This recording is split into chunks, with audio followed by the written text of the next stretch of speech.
이 자리는 검사 박상용의 탄핵 심판을 위한 자리입니다. 검사 박상용의 탄핵소추의 가장 중대한 사유는 증인 이화영을 압박해서 그리고 회유하여 허위의 진술을 강요했다는 것입니다.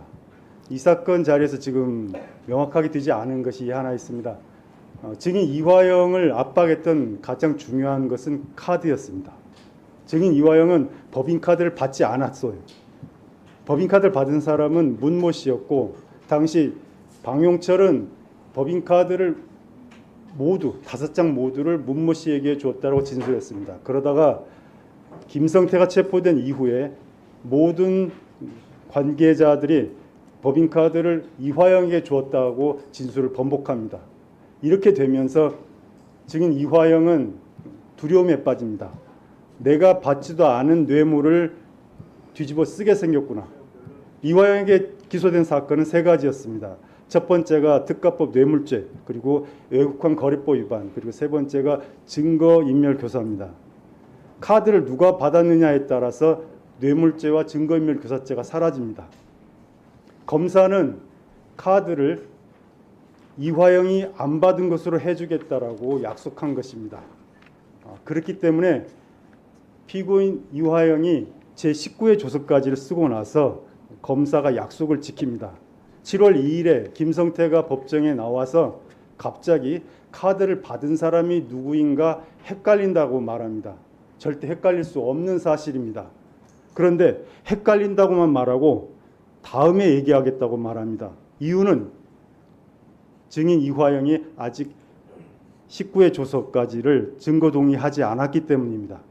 증거 동의를 하면 검사의 마지막 약속, 즉 카드를 받은 사람이 이화영이 아니다라는 김성태의 진술이 확정되는 것이고, 그러면 뇌물죄와 증거인멸교사죄가 무죄가 되는 것입니다.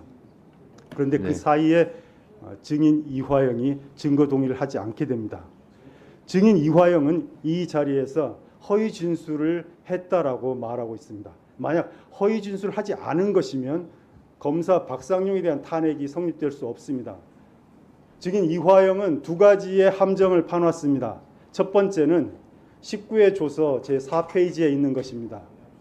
쌍방울의 방북비용 대납 사실에 대해서 2019년 7월 29일 10시 경기도청에서 보고했다라는 진술이 거짓입니다. 왜냐하면 바로 그 시각에 이재명 도지사는 국회의원 회관에서 연설을 하고 있었기 때문입니다.